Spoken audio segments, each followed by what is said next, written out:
7 दिसंबर 2013 सुबह सुबह 22 साल की हरप्रीत कौर अपने पेरेंट्स के साथ लक्ष्मी ब्यूटी सैलून जो कि लुधियाना के सरभा नगर में है वहां पे वो अपना मेकअप कराने जाती है। और आज का दिन उसके लिए बहुत स्पेशल था। वो बहुत ज्यादा खुश थी क्योंकि शाम को उसकी शादी हनी सिंह नाम के एक अमीर बिजनेसमैन से होने वाली थी। अब हरप्रीत के पेरेंट्स जो कि सैलून में ही थे वो सोचते हैं कि जब उनकी बेटी का मेकअप कंप्लीट हो जाएगा तब वो वापस उसको लेने आ जाएंगे, इसीलिए वो सैलून से चले जाते हैं। कुछ देर बाद 9:10 पे एक आदमी जो कि मास्क पहना हुआ था वो सैलून के अंदर आता है। वो अपने हाथ में कुछ तो पकड़ा हुआ था और अंदर आते ही वो हरप्रीत का नाम बोलता है। अब जिस तरीके से वो अंदर आकर हरप्रीत का नाम बोलता है तो उससे वहाँ के स्टाफ को लगता है कि ये हो सकता है हरप्रीत का कोई फैमिली मेंबर होगा, इसीलिए उस आदमी को कोई भी स्टाफ अंदर जाने से नहीं रोकता है। अब वो हरप्रीत का नाम बोलता है तो उस पर हरप्रीत भी उसको रिस्पॉन्स करती है और जैसे ही उस आदमी को ये पता चलता है कि हरप्रीत कहाँ है वो तुरंत उधर जाता है और जो उसने हाथ में पकड़ा हुआ था वो हरप्रीत की तरफ फेंक देता है और फेंकने के बाद वो तुरंत वहां से भाग जाता है।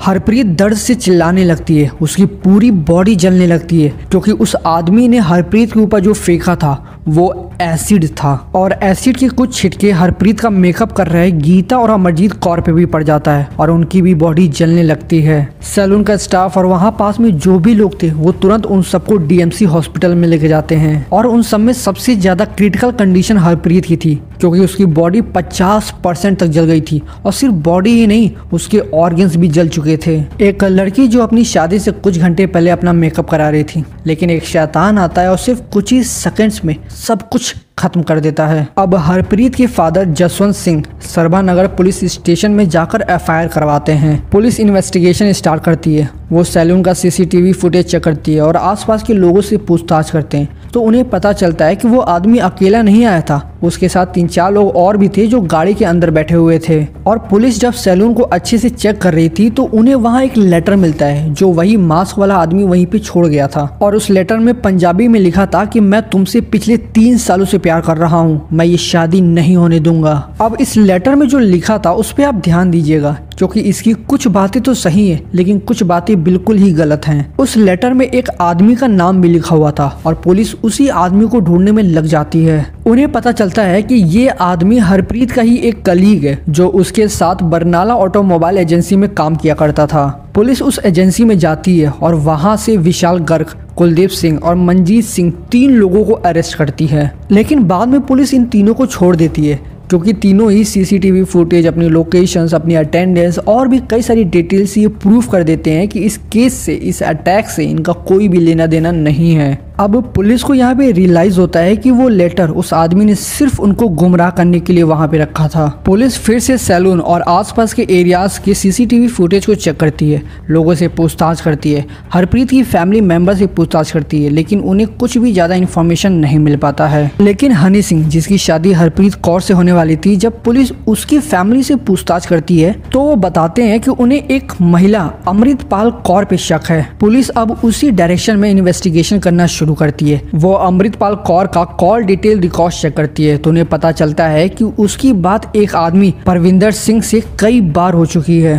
अब यहाँ पे एक सवाल आता है कि अगर हरप्रीत के घर वालों को, हनी सिंह के घर वालों को अमृतपाल पे शक था तो पुलिस डायरेक्टली उसको अरेस्ट करके पूछताछ क्यों नहीं करती है? तो दरअसल पुलिस के पास अभी तक अमृतपाल के अगेंस्ट कोई ऐसा स्ट्रॉन्ग प्रूफ नहीं था कि उसको अरेस्ट किया जा सके। अब पुलिस परविंदर सिंह का कॉल रिकॉर्ड चेक करती है और उसके मोबाइल की लोकेशन को ट्रेस करती है तो उन्हें पता चलता है कि जिस दिन हरप्रीत पे अटैक हुआ था उस दिन परविंदर की लोकेशन उसी सैलून के आसपास थी। बस फिर क्या था, पुलिस परविंदर के घर का लोकेशन निकालती है और उन्हें यह भी पता चलता है कि परविंदर पे पहले से ही कई सारे क्रिमिनल केसेस रजिस्टर्ड है और उसे विकी ऑफ पटियाला नाम से भी जाना जाता है। इसीलिए 9 दिसंबर को पुलिस पूरी तैयारी के साथ उसके घर पर रेड मारती है और परविंदर भी पुलिस से बचने के लिए घर के छत से कूद जाता है, लेकिन उसके पैर में चोट लग जाती है जिसकी वजह से पुलिस उसको वहीं पर पकड़ लेती है। जब पुलिस उससे पूछताछ करती है तो वो बताता है कि इन सब चीजों के पीछे असली मास्टरमाइंड वो नहीं कोई और ही है। पुलिस की ये सारी इन्वेस्टिगेशन सिर्फ 2 से 3 दिन के अंदर हुई थी क्योंकि इस केस को लेकर बहुत ज्यादा प्रोटेस्ट हो रहा था, लोग जस्टिस की मांग कर रहे थे और पंजाब स्टेट वुमेन कमीशन की चेयरपर्सन परमजीत कौर हरप्रीत को देखने हॉस्पिटल जाती हैं और उनकी फैमिली को इंश्योर भी कराती हैं कि इसके पीछे जिन भी लोगों का हाथ है उन सबको पनिशमेंट जरूर मिलेगा। और सिर्फ यही नहीं, उस समय के सीएम प्रकाश सिंह बादल और डिप्टी सीएम सुखबीर सिंह बादल हरप्रीत की फैमिली की फाइनेंशियल मदद करने का वादा भी करते हैं और पुलिस को ये ऑर्डर देते हैं कि इस केस में जितने भी लोग शामिल थे उनको तुरंत अरेस्ट किया जाए। वहीं दूसरी तरफ हॉस्पिटल में हरप्रीत की कंडीशन बहुत ज़्यादा खराब हो रही थी। बॉडी में बर्न्स इतना ज़्यादा था कि डॉक्टर्स हरप्रीत की कंडीशन को स्टेबल नहीं कर पा रहे थे। इसीलिए 12 दिसंबर को उसे एयर एम्बुलेंस के थ्रू मुंबई के नेशनल बर्न सेंटर में लाया जाता है ताकि उसका इलाज अच्छे से हो सके और उसकी कंडीशन को बेटर किया जा सके। और इधर पुलिस की पूछताछ में परविंदर बताता है कि इन सब चीज़ों के पीछे मेन मास्टरमाइंड अमृतपाल कौर है, उसी ने हम सबको ये अटैक करने को कहा था। और परविंदर ये भी बताता है कि उनका ये पहला अटैक नहीं था, इससे पहले भी वो 2 बार हरप्रीत पर हमला करने की कोशिश कर चुके हैं, लेकिन दोनों बार वो नाकाम रहते हैं। पहली बार वो 1 दिसंबर को हरप्रीत के घर गिफ्ट लेके गए थे जिसमें एसिड था, लेकिन घर का दरवाजा उसके फादर खोलते हैं और वो बताते हैं कि हरप्रीत अभी घर पर नहीं है, इसलिए वो वहाँ पर बच जाती है। दूसरी बार वो सब दोराहा जहाँ हरप्रीत का घर था, वहाँ के टेंट्स पे उन सब ने ब्लड डाल दिया था ताकि हरप्रीत की फैमिली में एक डर बन जाए और ये शादी को तोड़ दे। लेकिन जब वो फिर भी नहीं डरते हैं तो वो 6 दिसंबर को फिर से एसिड लेकर हरप्रीत के घर जाता है, लेकिन तब तक हरप्रीत और उसकी फैमिली शादी के लिए लुधियाना निकल गई थी।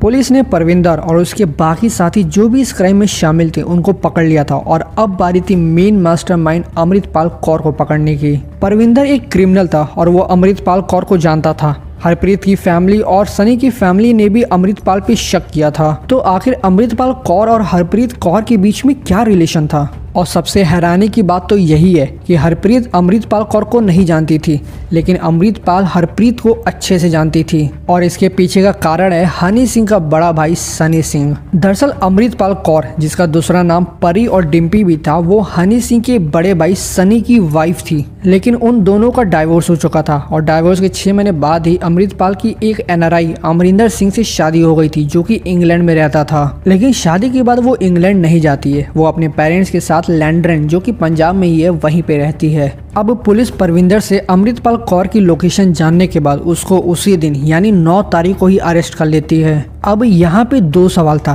पहला कि अमृतपाल ने ऐसा क्यों किया, और दूसरा कि हरप्रीत की अभी भी कंडीशन बहुत खराब है, तो क्या वो जिंदा बच पाएगी? तो मुंबई के हॉस्पिटल में हरप्रीत की कंडीशन थोड़ी स्टेबल होने लगी थी और 15 दिसंबर को उसके चेहरे की पहली सर्जरी की जाती है। इधर अमृतपाल पुलिस इन्वेस्टिगेशन में बताती है कि डाइवोर्स के बाद उसको सनी की फैमिली से नफरत होने लगी थी। वो उसकी फैमिली को खुश नहीं देख सकती थी, वो चाहती थी कि उसकी फैमिली में कभी भी खुशियां ना आए। और सेकेंड शादी के बाद जब वो पंजाब में रह रही थी तब उसकी मुलाकात परविंदर से होती है और धीरे धीरे इन दोनों के बीच में दोस्ती हो जाती है। और जब उसे पता चलता है कि हनी की शादी हरप्रीत से होने वाली है तो वो डिसाइड कर लेती है कि वो किसी भी हालत में शादी नहीं होने देगी। इसीलिए वो परविंदर से हरप्रीत के फादर को कई बार कॉल करके धमकी भी दिलवाती है कि ये शादी मत करो वरना तुम्हारे साथ गलत होगा, लेकिन फिर भी हरप्रीत के फादर नहीं मानते हैं। अब यहाँ पे फिर से 2 सवाल आता है। पहला कि जब हरप्रीत के फादर को धमकी दी जा रही है कि ये शादी मत करो, तो फिर वो इस धमकी को सीरियस क्यों नहीं लेते हैं?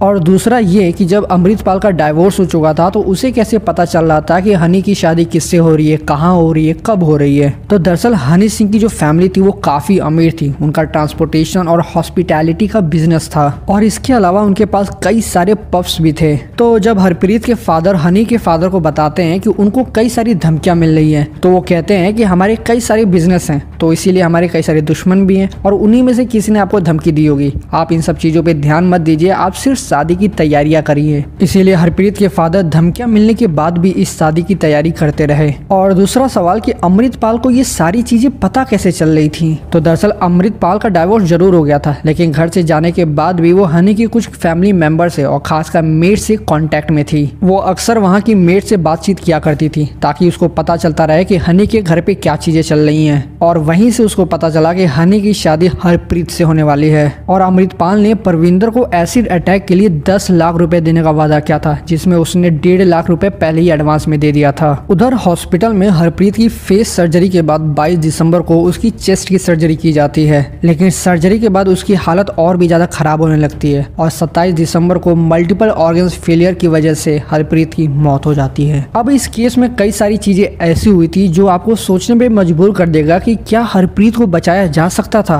हरप्रीत की मदद देविंदर कौर ने हॉस्पिटल अथॉरिटीज पे एलिगेशन लगाया था कि पेमेंट टाइम पे ना होने की वजह से उन्होंने हरप्रीत का ट्रीटमेंट टाइम पे नहीं किया। पंजाब पुलिस ने ट्रीटमेंट के लिए 7 लाख रुपए हॉस्पिटल को दिया था और बाकी के 4 लाख रुपए वो 1 या 2 दिन में हॉस्पिटल को देने वाले थे। हरप्रीत का माँ का यह भी कहना था कि डॉक्टर ने उनको धमकाया भी था कि अगर पेमेंट देर से होगी तो वो हरप्रीत का ट्रीटमेंट रोक देंगे। और बाद में जब बाकी पैसा हॉस्पिटल को मिला तब जाके डॉक्टर्स ने ट्रीटमेंट फिर से स्टार्ट किया, लेकिन तब तक सब कुछ खत्म हो चुका था। और उनका यह भी कहना था कि हनी की फैमिली की तरफ से भी उनको कुछ ज़्यादा मदद नहीं मिली। दिसंबर 2016 लगभग 3 साल के लंबे ट्रायल के बाद Ludhiana district and session court ने 6 लोगों को, जिसमें अमृतपाल और परविंदर भी था, उनको उम्र कैद की सजा सुनाती है। हरप्रीत के मरने के बाद वहां के फाइनेंस मिनिस्टर ने 5 लाख रुपए का कंपेंसेशन भी दिया, जिसके बाद 4.5 लाख रुपए तो वो लोग कोर्ट में अपनी बेटी को न्याय दिलाने में खर्च कर दिए। और सिर्फ यही नहीं, 2015 में हरप्रीत का भाई दलजीत सिंह खुद की जान ले लेता है क्योंकि वो अपनी बेटी की मौत की वजह से काफ़ी ज़्यादा परेशान रहता था।